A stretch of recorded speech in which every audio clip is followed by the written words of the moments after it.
Pour une fois, vous avez eu honte de dire que vous êtes Camerounais. Oui, Face à une dame qui... J'étais en Chine, Oui. ils ont les écoles qu'on appelle vocational school. Dans ces écoles, on forme les jeunes en leur disant les faiblesses du monde. Tu apprends quoi pour exporter où? Et elle avait choisi d'exporter le haricot au Cameroun. Parce que nous importons l'essentiel du haricot que nous mangeons. Tu as déjà vu quelqu'un faire 10 hectares de haricots? Non. Même un Parce hectare, j'ai vu. Non, justement. Parce que c'est les mamans qui font le haricot à côté du maïs. Ah ouais, parce que c'est une plante grimpante.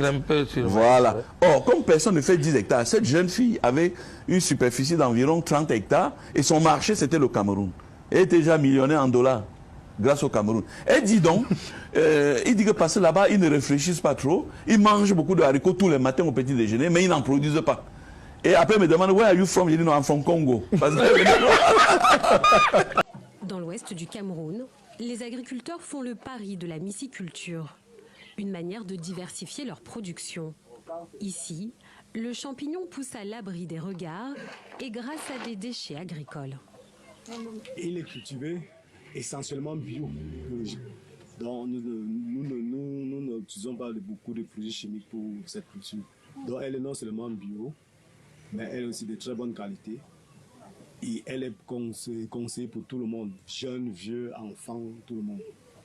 La culture des champignons comestibles en est encore à ses débuts, mais ils sont nombreux à y croire. La filière est résolument tournée vers le biologique.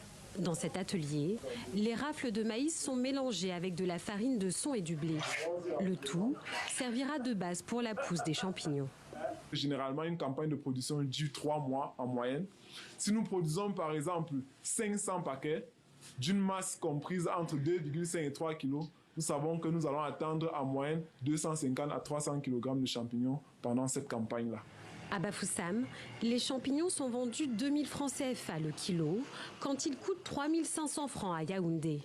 Les champignons peuvent être cuisinés bien sûr, mais ils servent aussi dans les cosmétiques. Dans ce salon, cette coiffeuse ne jure que par eux. Comme vous le constatez, voici les effets de l'huile aux champignons, les cheveux nature. L'huile aux champignons, ça rend les cheveux, ça assouplit les cheveux, ça les repousse aussi, ça traite aussi les pellicules. Réputés pour être riches en protéines, les champignons contiennent aussi des vitamines B, B3 et B5, un argument de santé utilisé aujourd'hui par les producteurs. La baisse de l'euro, effectivement, elle favorise les industries qui produisent en euros et qui exportent en dollars. Là, on pense par exemple à l'industrie du luxe, on pense aux vins et aux spiritueux, à l'agroalimentaire, on pense évidemment à l'aéronautique. Il faut se rappeler qu'un groupe comme Airbus gagne 1 milliard quand l'euro perd 10 centimes face à la monnaie américaine. La baisse de l'euro, elle favorise aussi évidemment le secteur du tourisme puisque ça rend moins cher les vacances en France pour les touristes du monde entier. Donc la baisse de l'euro, elle favorise beaucoup un petit nombre de secteurs. En revanche, elle défavorise un peu un grand nombre de secteurs. On pense par exemple à ceux qui ont besoin de matières premières achetées à l'étranger pour fonctionner. On pense donc aux sociétés chimiques, on pense aux compagnies aériennes.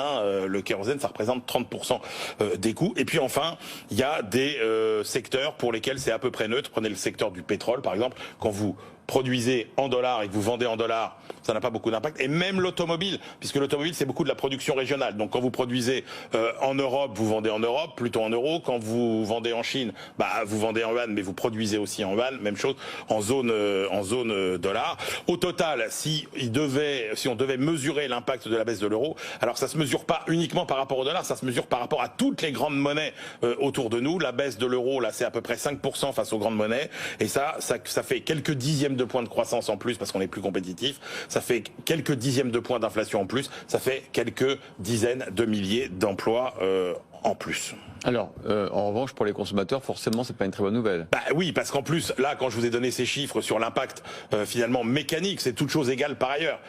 Ça dépend, par exemple, de ce qui se passe sur le pétrole. Or là, on a une situation qui est particulièrement défavorable, puisqu'on a à la fois finalement un pétrole qui est très cher et un euro qui est très faible. Rappelez-vous, en 2008, le pétrole était très cher, aussi cher qu'aujourd'hui, mais l'euro valait 1,60. Donc l'essence valait beaucoup moins cher. Donc effectivement, pour les consommateurs, aujourd'hui, le litre litre d'essence est très cher à cause de cet euro faible. Et puis n'oubliez pas que le consommateur, évidemment, il achète aussi tout un tas de produits importés. Je vous rappelle même que les 25 produits les plus achetés par les Français sont tous importés de l'étranger. Hein. Prenez les vêtements, prenez l'informatique, prenez la téléphonie, prenez l'électroménager, etc. Et donc évidemment, quand il faut acheter à l'étranger avec un euro plus faible, eh ben ça coûte plus cher aux consommateurs. C'est moins de pouvoir d'achat pour le consommateur.